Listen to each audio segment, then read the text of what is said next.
Hey, thanks for joining me today. You're listening to the Sit Down with Roman Gray. What are you made of? How do you see yourself? Who do you feel you are? Who do I see myself as? Am I just a lover? An observer? Or just another lost version of myself? Sometimes I wonder if I'm just the mere notion of who I think I am. What defines us is a question that I find slipping in and out of my hands.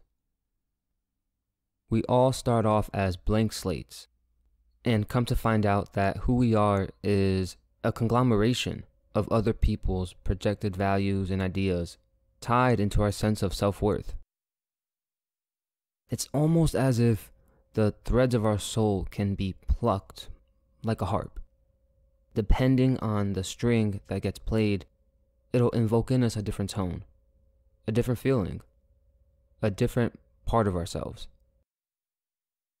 It doesn't take much thinking to see that we are multiple pieces that come together to make a whole version of something. But it's already hard to say what defines us, since the very makeup of who we are is rooted in varying degrees of human consciousness, existence, and experiences.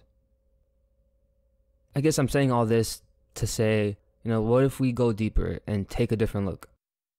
So, first off, I don't think we know how to be useless, right? Let's just get that out the way.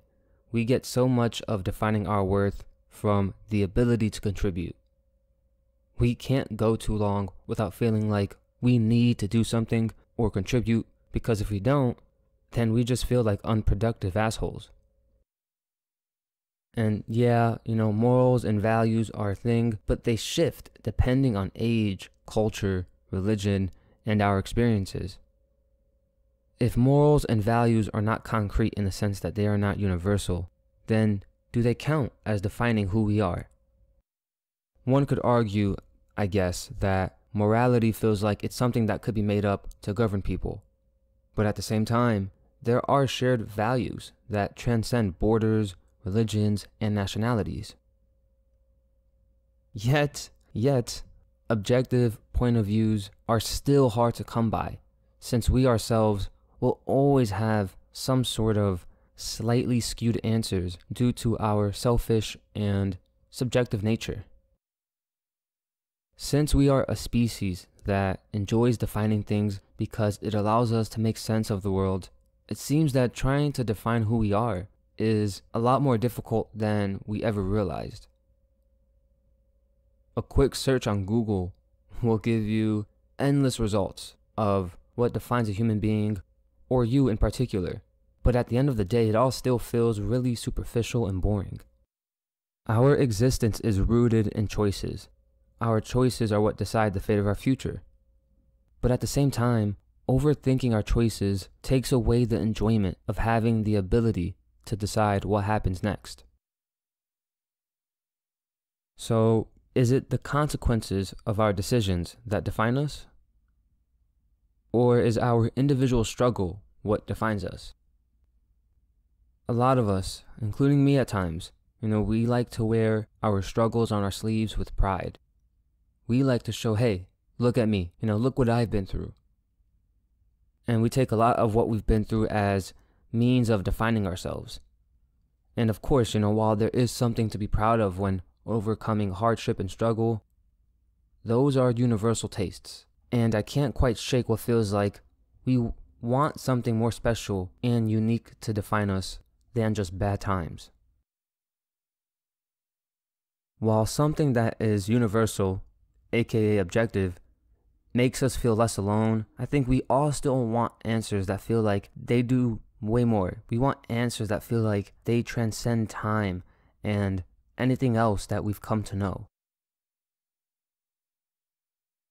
Let me ask you a question. What is the most important currency? Happiness? Joy? Fulfillment? Peace of mind?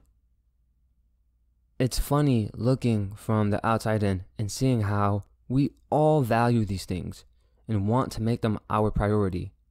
but continually get in the way of them. We fucked up thinking the most valuable currency is money. All that's done is twist our sense of worth and tie our value to dollar signs and zeros. The reason we go chase money, status, and material things is because we hope to find happiness within those things, or at least some sense of meaning or fulfillment, no matter how small. We do things in hopes of being noticed, loved, and accepted. But the sharp end of that is judgment, fear, and doubt. All these experiences and feelings that we predicate ourselves on.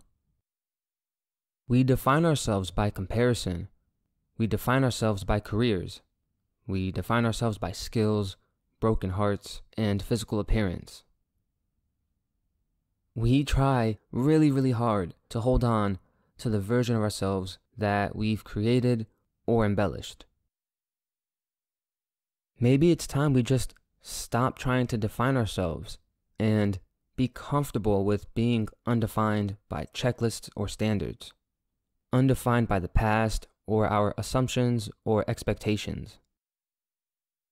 We all inevitably define ourselves by what we do or don't do, right? All of our other experiences just kind of get thrown in together and it leaves us feeling confused. In the end, whether or not we choose to do something that is fruitless or abundant, our decisions or lack of decisions are a big part of how we define ourselves. Although it's still pretty hard to actually define a human being. To define a single human being is crazy, right? We are not static. We are a walking, breathing image of change. We are life. And defining us often includes boxing us into stereotypes and limiting how we see ourselves.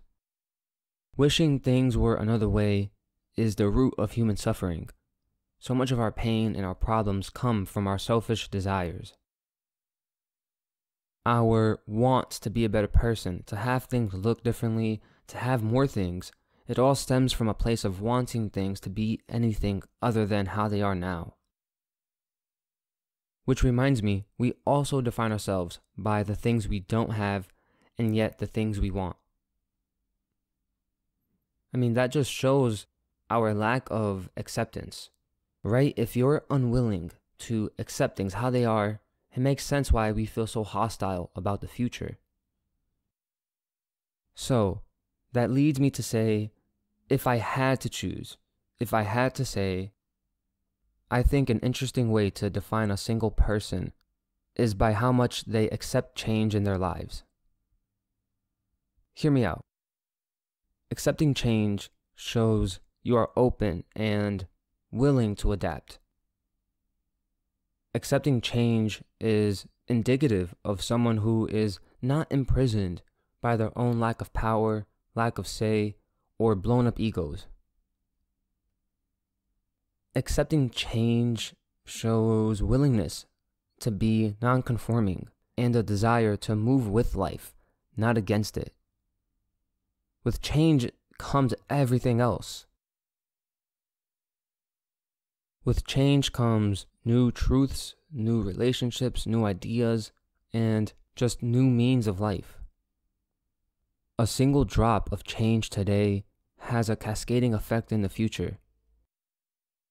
The acceptance of change, the acceptance of chance, I think in a way, can ultimately decide who we are. Hey guys, I just want to take a moment to say thank you so much for listening. I appreciate it so much. Please don't forget to support me by visiting my website, itsromangray.com, as well as follow me on Twitter and Instagram at itsromangray. I love all of you so much just for being here and supporting me. It means everything. Thank you so much. And until next time.